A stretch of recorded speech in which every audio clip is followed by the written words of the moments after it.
The Berenstain Bears in the dark. Brother Bear, Said sister impatiently. are you going to take all day to pick your books? Sister and brother bear were at the Bear Country Library. Sister had already chosen her books and was waiting at the checkout desk. Hold your horses, Said brother. I'm looking for a good mystery. Sister Bear usually took out storybooks and books about nature, and sometimes books of poems. Brother liked those too, but lately he'd become interested in mysteries, especially spooky ones. Hey, this one looks good, He said finally. Okay, let's check out. Said sister, looking at the cover. It was called The Case of the Crying Cave. It looks scary to me. Say, this is really good, said brother later that evening when the bear family had settled down for some reading. Would you like me to read it to you? He asked sister. Sister was looking at a storybook about three kittens who were arguing about which was the prettiest, and it was a little boring. Or are you scared? Teased brother. Of course not, Said sister. She left her book on the floor and climbed onto the bench to sit beside him. The mystery began quietly. It told about some Bear Scouts who were on an overnight camp out. When the Scouts discovered a dark, secret cave, Brother's mystery began to get a little exciting. And when the cave began to cry and wail, it was anything but quiet. "Ooh!" cried the deep, dark, mysterious cave. Read brother with a lot of expression. "Ooh!" Stop, said sister, putting her fingers in her ears. That's enough. And she went back to her storybook. Scaredy bear, teased brother. And that's quite enough of that, added Papa Bear, looking up from his paper. At the cubs' bedtime, Papa and Mama said goodnight, turned off the light, and left the cubs in the usual sleepy darkness. Outside the treehouse, the bright, busy sounds of day had given way to the soft, soothing sounds of night. The quiet conversation of frogs and toads, the soft cry of the owl, the sigh of the night wind, and if you listened very hard, you could almost hear the softest sound of all, the sound of lightning bugs switching their lights on and off, on and off. But inside the tree house, Sister Bear wasn't even beginning to fall asleep. That night, the dark didn't seem the least bit quiet and sleepy. In fact, it seemed like the spooky darkness of a scary cave. And the friendly old chest of drawers and funny clothes tree that Papa had made didn't seem so friendly and funny. They seemed more like cave creatures. So when brother decided to tease her a little more by making a wailing noise, a really spooky wailing noise, it gave her quite a scare. Mama, Papa, she cried. Hurry, come quick. And come quickly they did. Papa rushed into the dark room and tripped over the clothes tree. Mama rushed in after Papa and tripped over him.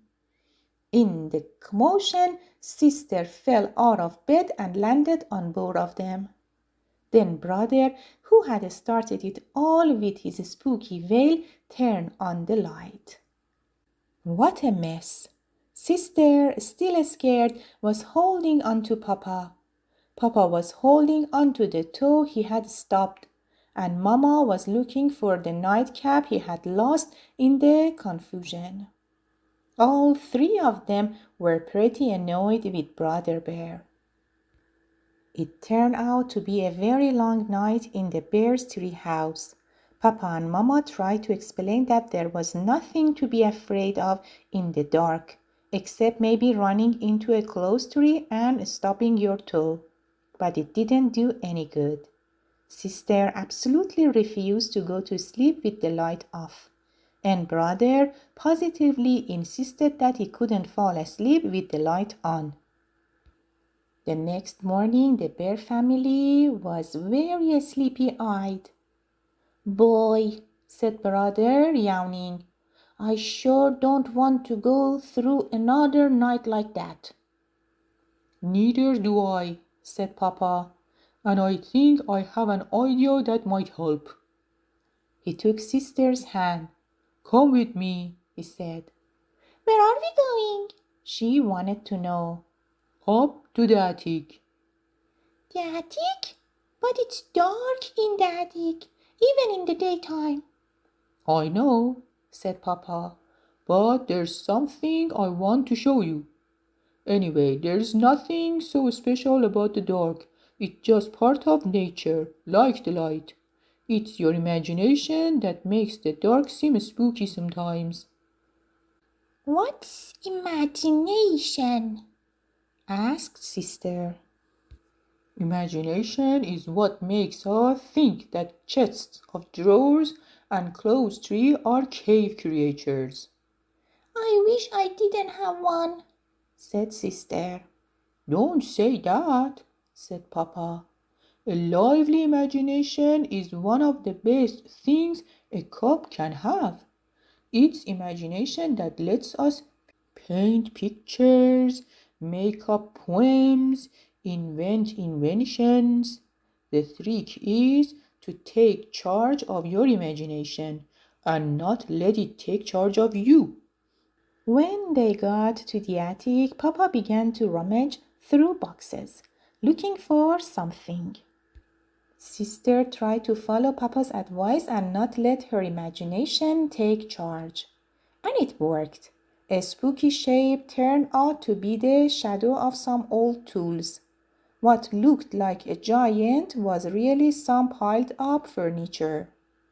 "Here it is," said Papa, "my old night light. The one I used when I was a cub and had a little trouble falling asleep in the dark." Sister couldn't quite believe that her big, powerful Papa was ever afraid of the dark. "Oh, sure," said Papa. "Most of us are at one time or another." How about reading the rest of the case of the Crying Cave? Sister asked Brother later that day. "Are you sure you want me to?" Sure. I want to see how it turns out, she insisted. When it turned out that there was nothing very spooky about the terrible wailing noise, it was caused by wind blowing across an opening in the roof of the cave, like the noise you make when you blow across the top of a bottle, Sister was a little disappointed. And that night, when she and Brother were all settled down in the cozy glow of Papa's old night light, she said so. I was pretty disappointed by the way the case of the Crying Cave ended. "Why?" asked Brother. Because, she said, I was hoping the wailing would be a really spooky, scary monster.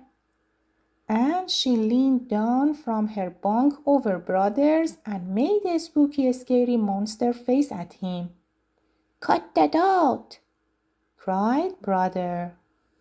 Then Sister went right to sleep, but Brother lay awake for quite some time, listening to the owl hoots and thinking that maybe he'd had enough mysterious for a while. The end.